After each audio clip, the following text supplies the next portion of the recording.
Welcome to the On Your Mind podcast, where we believe mental illness can be temporary and transformative. Stay tuned for innovative, effective tools from experts in the field of mental health. Hosted by Timothy J. Hayes, psychologist. This podcast aims to change the narrative around mental illness. Move from a place of fear to a place of hope and solutions. Here on Your Mind. Phyllis J. Heffner, MD, practices functional and integrative psychiatry for children, adolescents, and adults in Columbia, Maryland. So Phyllis, thank you for joining us. Welcome. Well, thank you very much.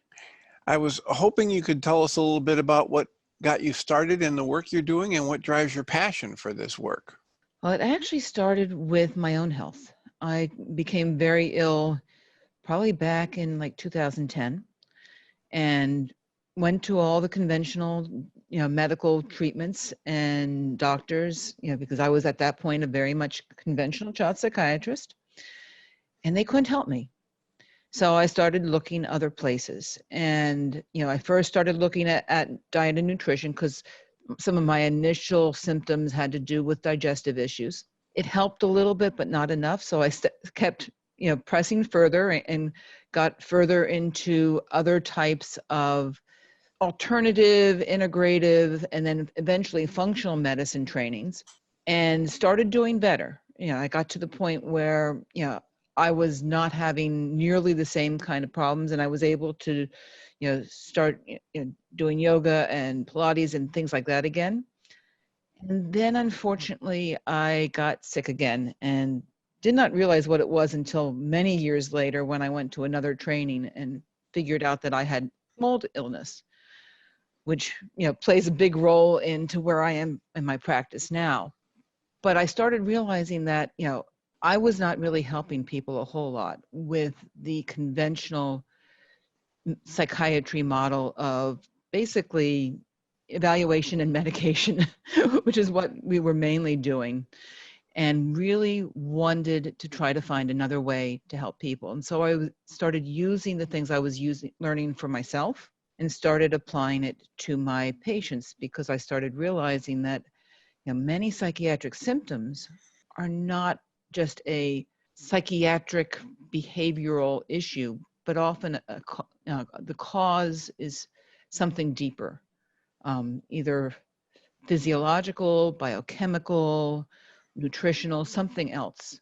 And so I started using those techniques after I had enough training and opened my practice in 2015. I found out probably in 2016 when I went to a different training on environmental health that the symptoms I had been experiencing since at least 2014 were mold related. And then I started realizing, my goodness, depression, anxiety, OCD, all kinds of psychiatric symptoms can be from mold. Later, I started going into the Lyme realm and figuring out that Lyme was playing a big role in my patients, as well as their digestive issues and their hormonal issues and biochemical issues and all other kind of things. And so I kept spreading out further and further and further into what I was looking at to try to understand those underlying causes for people's psychiatric symptoms. And that led me to where I am now. And so currently on your website, which is holisticchildpsychiatry.com, and on the IFM website, it talks about you as an integrative child psychiatrist.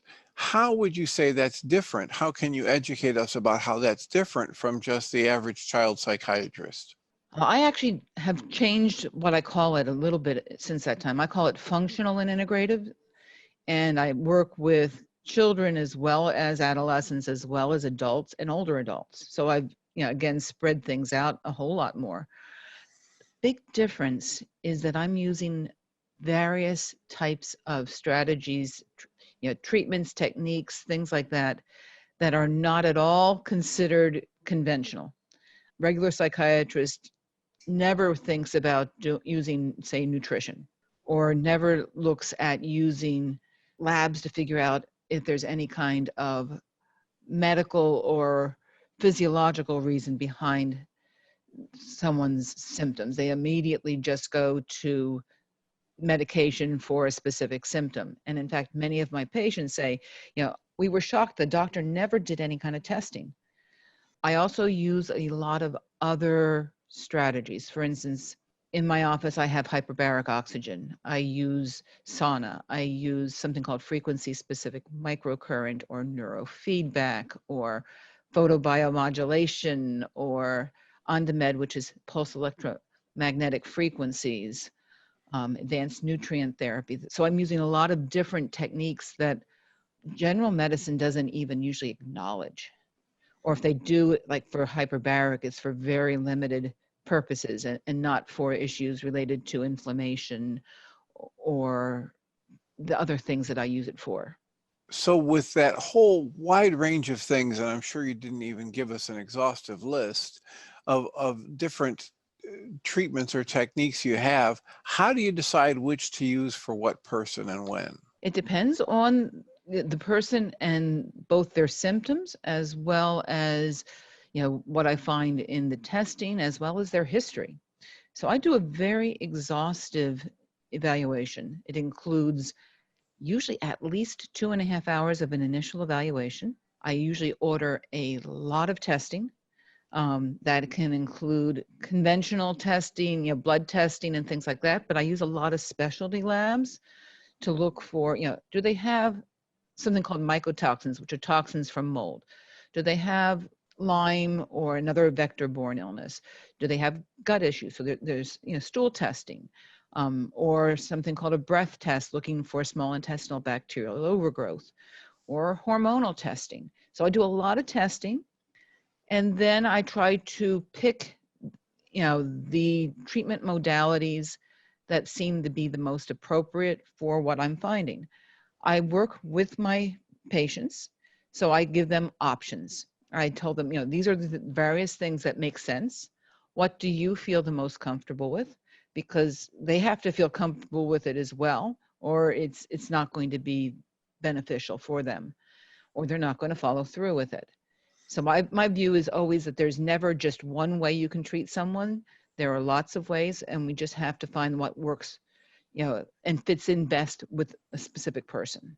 Well, and that's, right in line with what I've been telling people for decades in therapy, that you have to have two things at a minimum for a therapy to be successful: someone that knows what he or she is doing, and someone with whom you're comfortable. Because you can have the very best therapist in the world, but if you're not comfortable with her, you won't go to her long enough that she can help you or tell her the things she needs to know to help you. So, and while, having the best friend in your life and be up till 3 or 4 in the morning, several nights a week, talking about everything that's ever bothered you might be helpful from time to time, but that person doesn't have the professional distance and the professional training to do for you what a good therapist can. So is there a way, kind of at a pre-screening level, to help people understand that they would be far better served finding somebody who's into functional and integrative medicine than just going to their traditional doctor?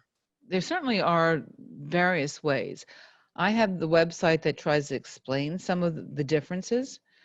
I also offer patients, potential patients, I should say, of a free telephone call, beforehand, so that they can get an idea about both what I do. We can talk about whether it makes sense for them. They can get a feeling of whether I am someone that they feel comfortable working with, because I agree with you, that's a critical part. You have to have a really good match between what I do and what the person wants and is looking for.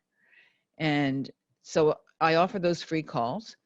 People can also be looking at other websites. Institute for Functional Medicine, IFM, has some information, although they really aren't focused on a whole lot of mental health. They do some. I went that route mainly because it gave me the bigger picture of, the whole body and how everything works together. As much research as someone can get about what the differences are. Unfortunately, a lot of the people that come to me have been through the traditional psychiatry many times and seen many different people and gotten put on lots of different medications. they're coming to me kind of as what they call last chance, because they're just so, not getting help. And I really wish people would have an idea ahead of time. I do get some people that come to me because they do view that themselves as either holistic or, wanting a different way, not wanting medicine, wanting to get off of medicine. And so, occasionally I get people early on, but a lot of times it's not that way. So is part of that driven by the insurance reimbursement? Does insurance reimburse people for the kinds of things you do? Insurance reimbursement plays a big role, and that's a big question I get a lot of times is, do you accept insurance? I'm not a participant in insurance programs, mainly because they do not reimburse for 2.5 hours for a psychiatric initial evaluation. They'll pay the same price that they would pay someone that does 45 minutes. I can't afford to do that. I couldn't stay, in practice. They don't reimburse for a lot of the non-conventional kind of treatments. So they would pay for an office visit. Usually their ideas of what an office visit, should run is based on a 10 to 15 minute appointment. I can't do that kind of work in that kind of time. So I have patients that I do give them a detailed receipt that has ICD-10 codes and other types, CPT codes that insurances require. Some of them get some reimbursement. It's nowhere near what it costs and not what they would actually be paying a conventional psychiatrist. So it plays a big role. I don't know about how you address that with people, but the way I usually address it with people is that to think in terms of the total picture, again, in line with the functional or integrative medicine, that if my option is to see a conventional psychiatrist and just pay my copay and get given a medication that then I pay for the medication and just keep taking it for months or years with limited success and sometimes quite a few negative effects built up over time from taking those medications, as is mapped out in the books like Whitaker's book on the epidemic and in mental health. Or I can commit a chunk of money and my own efforts and actually get a shift in my life experience and health that then I'm free to live a healthier life moving forward, rather than getting stuck in what most people experience. It's mapped out in that book, Anatomy of an Epidemic by Whitaker. Yeah, I certainly don't view that the conventional psychiatry model of, medication sometimes for life is anything other than at most a Band-Aid, many times causing more problems than it actually is helping with. And I view that, treating what is really going on and helping the whole person is really an investment in health. And people can certainly get to the point where they don't need ongoing treatment, especially if they take it as making lifestyle changes rather than this is just a brief short-term treatment. It can make a huge difference in a person's life. Unfortunately, a lot of times people are impatient and want the quick fix. The type of thing I do doesn't usually come with a quick fix. It usually does take work. And that's the other thing that I think I would like to see a difference in people's whole life philosophy. That we don't just, try to do what's easiest and fastest, but really what makes the biggest difference in the long run. Well, and again, the issue is that while it might take some work and not be in quotes, a quick fix, my experience has been the people I've known who've gone to a functional and or integrative psychiatrist or medical doctor have ended up getting results and disengaging from that continual treatment far sooner than the people that go to a traditional allopathic psychiatrist. I remember one patient, this is a lot of years ago, she came to see me and she was so depressed that she couldn't make it through the first session without breaking down in tears. And she, had to cry and tell me her story. And then I stopped and asked her if she ever thought that she was depressed. And she said, oh, yeah. And I said, okay, well, have you ever thought about getting treatment for it? She says, oh, I am. I said, oh, you are good. What's happening? She said, I'm taking this medication. I said, okay, how much are you taking and how long have you been taking it? And she said, 7 years. I've had patients on antidepressants for 20, 25 years, and I work very much with them many times to try to get them off of medicine. I have one patient who had been on several different antidepressants, probably 12, 15 years, unfortunately developed one of the long-term side effects of antidepressants, which is a tardive dysphoria, meaning, basically an apathy, no mood, no interest in things, no motivation. And I worked with her for a while, and we were making progress. I found out about she had thyroid issues, and I found some other things. And finally, she decided she really wanted to try something different. So we did neurofeedback, and her mood improved tremendously. We got her off of 2 antidepressants. At this point, she's not on any antidepressants at all. She's actually on no medication at all. We did, I think, about 30 neurofeedback treatments. The first 20, we had made a little progress. The last 10 just really made a huge difference. And she is enjoying life. She's having some activities that she's doing even in these COVID days. And to me, that's been a big success, because someone that was on medication and she kept trying to come off of medicine and going back on because the apathy and lack of motivation were worse without it. But at this point, she's not on anything. And she's just coming in every 3 months to check her thyroid and some of the other things that we found. Well, and Dr. Peter Breggin has a wonderful book about withdrawal from psychotropic medications. And terrible. And as Whitaker points out in his book, it's the thing that taking people off those medications after they've been on them for a good long time and doing it, in some kind of I'm going to cut it in half and cut it in half again, or cold turkey, ends up producing such a shock in the system that they get flooded with negative symptoms again, and then they just give up and go back on the medication. So if you're going to do that, it's really important to be working with a doctor and or following along with Peter Breggin's book on how to do that. And the primary thing in that book is that you shouldn't be doing it according to somebody's schedule about, well, if you've been on this dose for this long and you have this height and weight, you really should be doing it based on what's happening with you day-to-day, moment-to-moment as you try and do that. And you should be working with a professional like you and getting monitored through that process. And if that happens, really good results can be the end result. Absolutely. I've helped people get off of a number of medications, including benzodiazepines, which are also very difficult to get off of. Sometimes I go to compounded medications because you have to use what a lot of the people think are ridiculously small reductions over long periods of time for someone to be able to successfully do it.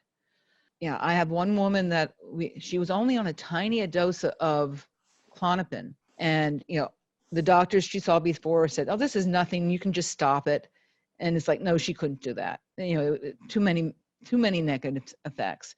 We went down something like 0.075 milligrams because she was only on half of a milligram, but we went down 0.075 milligrams every 2 to 4, sometimes even 8 weeks, depending on how she was feeling. She's off of them at this point. Yeah, it's amazing. I have gratitude for finding things like the functional medicine. And back in 2015, Dr. Mark Hyman did an interview with Krista Tippett that's available on her website, onbeing.org.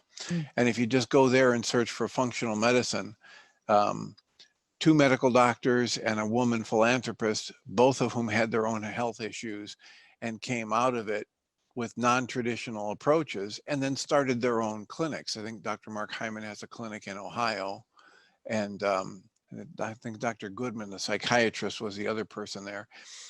But that's a great way to start, listening to an hour interview like that is a great way to help people get introduced to, flesh out a little bit more about what's the difference.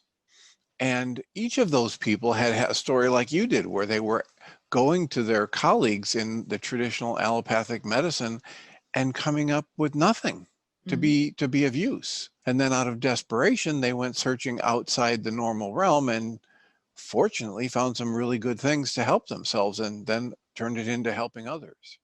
I think it's actually really common in, not only functional medicine, but any kind of integrative medicine that either the doctor themselves or a family member or a close friend, have had an illness that, wasn't helped by conventional methods. And so that's what got them into it. I know when I got first sick, the doctors that I was going to couldn't find anything. And so they just wanted to send me to pain management to put injections into my abdomen so that I didn't have pain. And I said, no way, that pain means there's something wrong here. And we'll completely miss it until it's a terrible problem if we ignore it.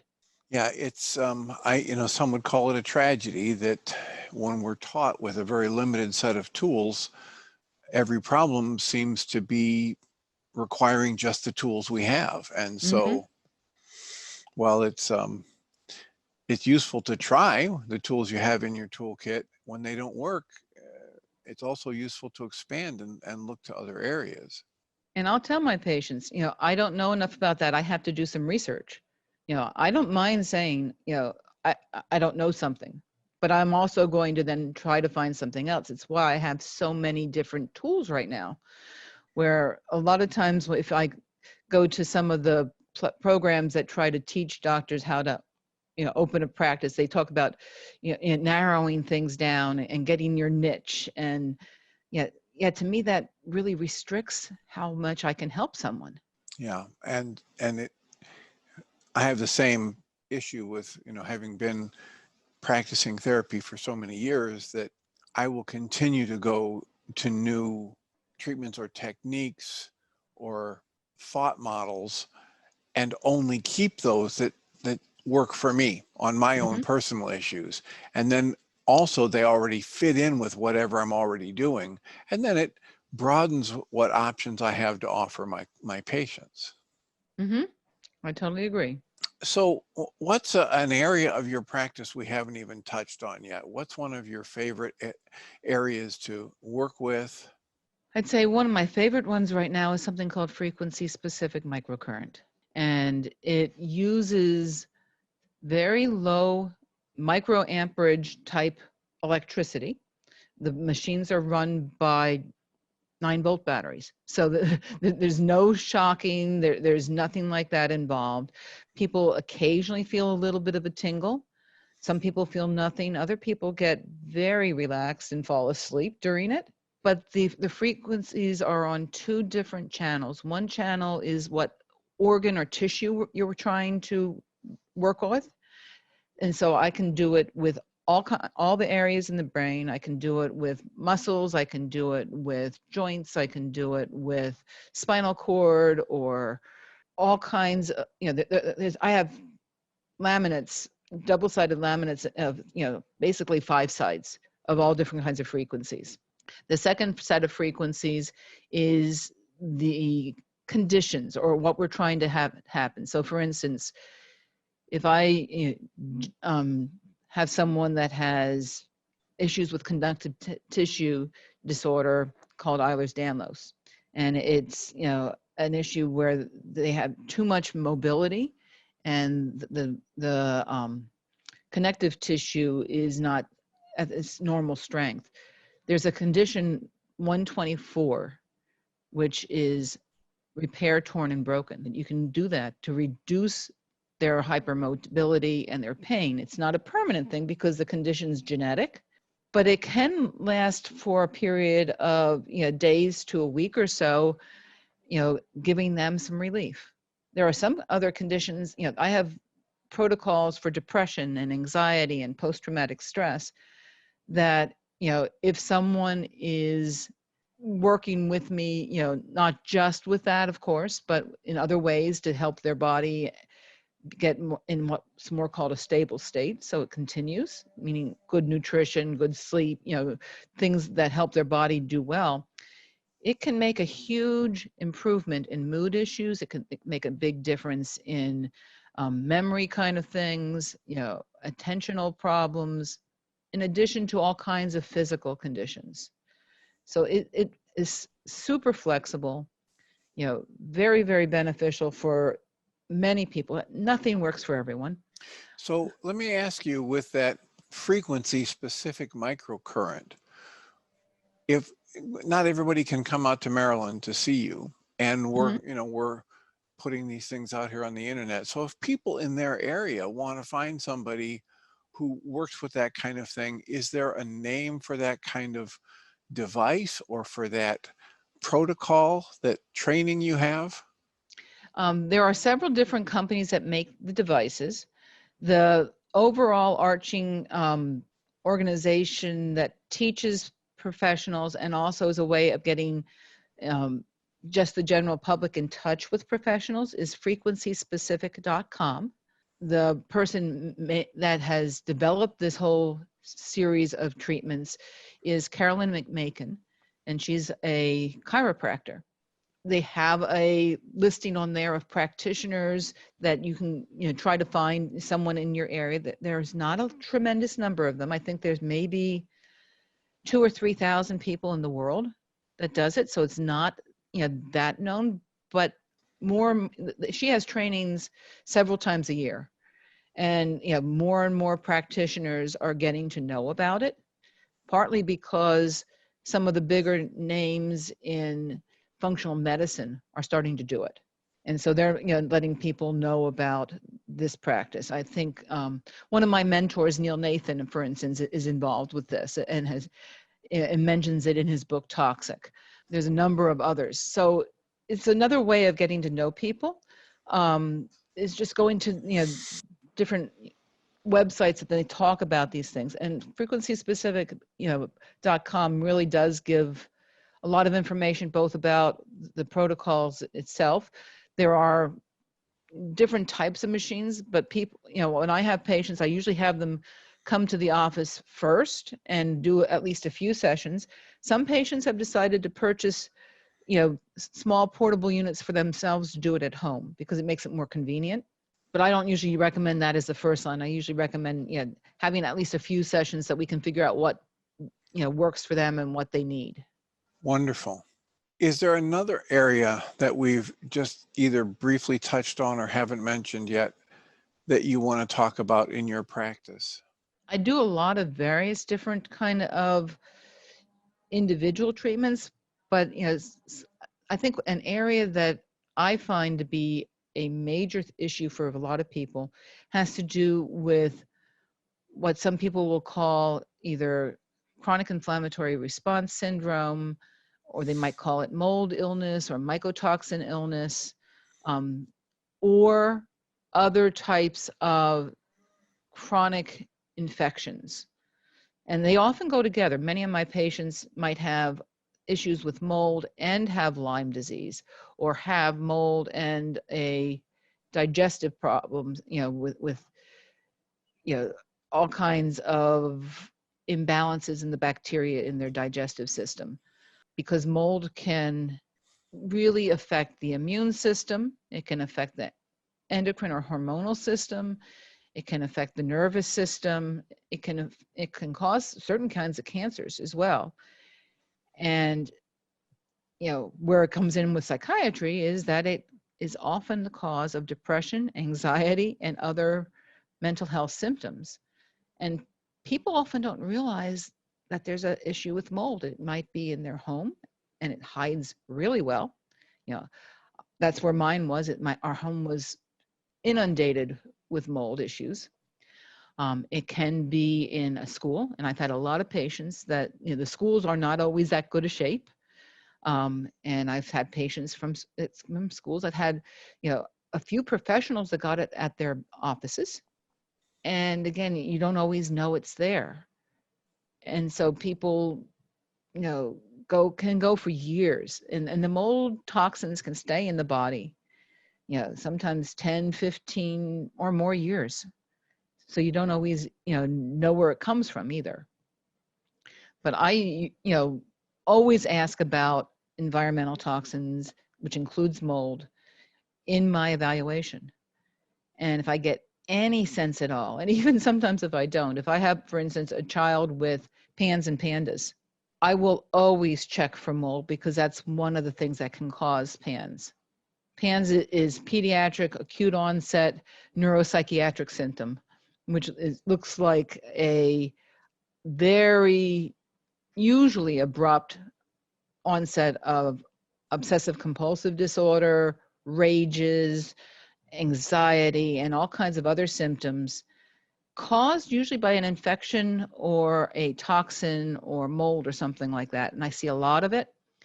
And so, any of the things that can cause chronic inflammation is one of the things I have to look at. And so, mold plays a role with that too. So what kinds of treatments are required for people once you find out they've got a mold problem or this chronic inflammation response due to mold? There's a number of different things. One of the things is to help them basically, detox or get the mold out of their system. It's not necessarily an infection, although some people can get mold that gets into their body and starts growing. It can be in their sinuses, it can be in their digestive systems, it can be in their respiratory systems. And if that's the case, we do need to, use antifungals to get rid of the mold that's growing in the body. The majority of people, that's not, necessarily the case, but we'll use either prescription or non-prescription, what are called binders. They're specific substances that the mold toxins kind of cling to. It's not like it's a Velcro where they're a tight binding, but it's more like kind of a static cling. And if we don't use binders, basically the mold toxins just kind of recirculate in the body, over and over and over again and don't leave. By using the binders, it helps remove the toxins through the digestive system so they actually get out of the body. But I also use other strategies. I use something called liposomal glutathione, which is a supplement that our body actually makes it. It's just that it's used up, in its attempt to try to fight the mold. Always recommend saunas because sauna uses sweat as another way of getting mold out of the system. I'll try to improve the immune system. And there's certain supplements that I use that help the immune system get more balanced and, be able to work better, because often when someone has an issue with mold, they tend to get reactivated viruses. So we're all carrying these viruses in our body that we've had, for years. But if we have a good immune system, they kind of keep them quiet and in check. Because mold affects the immune system, these viruses can start getting active again and can start causing other problems. And just trying to treat the viruses doesn't do it if it's a mold issue. You have to get the immune system working better too. And then I'll recommend things like frequency-specific microcurrent to help with getting their detox systems better, to get their immune systems working better. There's some protocols that are to help trying to remove some of the mold out of the various tissues. I'll recommend hyperbaric oxygen to help get more oxygen into the brain so the brain's working better and to reduce inflammation. I'll recommend, sometimes supplements to help the liver work better, or to get, the kidneys working better as ways of other detoxing. And then there's all kinds of issues that have to do with nutrition, because unfortunately so many people are not eating in a healthy way. That negatively affects how well they do. And then a lot of foods carry mold. Grains are a terrible source of mold, and the people that know that best are people in the agricultural field, because they've studied mold more than medical doctors have, because of how it affects livestock. So there are lots of different aspects to mold treatment, and again, it's all individualized, at least the way I do it, because not every person's body works the same, and you have to do what is working for that person, and if it's not working, that means we have to find a different way. Wonderful. Well, I greatly appreciate your taking the time to share with us. Your website is holisticchildpsychiatry.com. That's starting with the H instead of the W. And if you're willing, I'd like to check back with you in 6 months to a year and see what you might have learned new that you could share with our audience, because as you and I both know, this stuff is always changing, usually for the better, as people open up and are willing to explore and engage professionals like you. So absolutely. And I agree. I'm constantly going to conferences, lately online, unfortunately, but because there are always more things to learn. My husband asked me a few years ago, when will you stop going to so many conferences? And my view is, I can't. Things just, there's new things, there's things that change. You can't just rest on what you know. Yeah, excellent. Well, I appreciate your taking your time to share with our audience, and I look forward to checking back with you. Thank you so much for being with us today. You're very welcome. Thank you. Phyllis J. Heffner, MD, practices functional and integrative psychiatry for children, adolescents, and adults in Columbia, Maryland. She attended medical school at the Pennsylvania State University College of Medicine, Hershey Medical Center, graduating in 1986. She was a general psychiatry resident at UNC Chapel Hill and completed a child and adolescent psychiatry fellowship at the University of Maryland in Baltimore. She practiced conventional child and adolescent psychiatry for 24 years. After developing chronic abdominal pain and an autoimmune disease, which conventional medicine could not treat, she discovered functional and integrative medicine and has since integrated these modalities into her psychiatric practice. She completed requirements to be an Institute of Functional Medicine certified practitioner in April of 2018. You've been listening to the On Your Mind podcast, offered by Journey's Dream, where we support people through mental health challenges to a place of true and lasting well-being. If you love our show, we invite you to visit onyourmindpodcast.org to join the conversation, access the show notes, and discover our helpful resources. Thank you for listening.